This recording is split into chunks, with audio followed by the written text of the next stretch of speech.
Assalamualaikum warahmatullahi wabarakatuh. Perkenalkan nama saya Khairul Azam Zahri dari kelas 10 Kimia Analisis. Saya di sini ingin menjelaskan tentang sistem periodik unsur. Periodik unsur itu ada 5 sistemnya.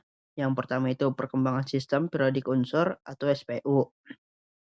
Perkembangan SPU merupakan perjalanan sejarah bagaimana para ilmuwan menyusun unsur-unsur kimia berdasarkan sifat-sifatnya. Yang pertama itu ada Mendeleev 1899. Beliau mengelompokkan unsur berdasarkan massa atom dan sifat kimia, menyusun dalam tabel periodik yang memungkinkan prediksi unsur yang belum ditemukan. Yang kedua itu ada Mayer. Mayer itu menyusun tabel periodik berdasarkan volume atom dan massa atom, lebih fokus pada sifat fisika unsur. Yang ketiga ada perkembangan modern atau modern periodic table, yaitu ada Henry Moseley 1913. Ia menemukan nomor atom Z yang lebih tepat sebagai dasar pengelompokan. Tabel periodik modern disusun berdasarkan nomor atom, bukan massa atom. Unsur yang memiliki sifat kimia mirip diletakkan dalam golongan yang sama. Yang kedua itu ada golongan dan periode dalam SPU. Yang pertama itu ada golongan. Kolom vertikal dalam tabel periodik menunjukkan jumlah elektron valensi yang sama. Contohnya, golongan 1 alkali memiliki 1 elektron valensi. Ada juga yang kedua, periode. Baris horizontal dalam tabel periodik yang menunjukkan jumlah kulit elektron yang dimiliki unsur. Contohnya itu seperti unsur di periode 2 memiliki 2 kulit elektron. Ya, yang ketiga ada golongan dan periode bersamaan.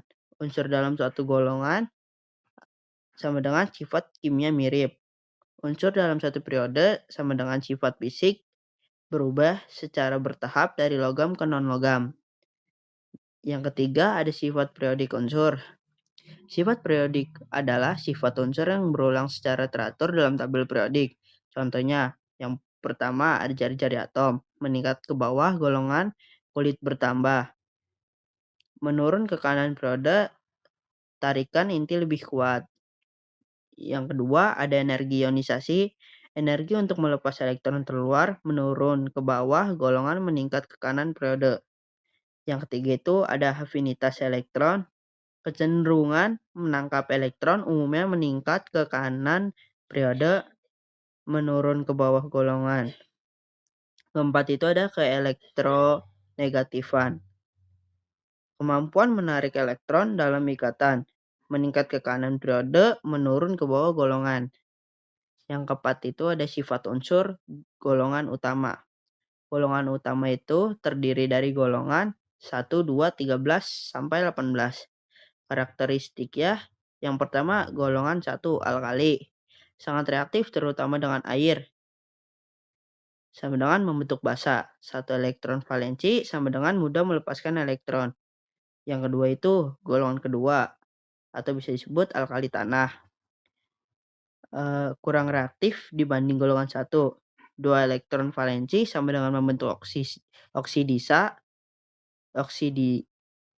oksida, dan hidroksida basa. Yang ketiga itu ada golongan 17 atau halogen.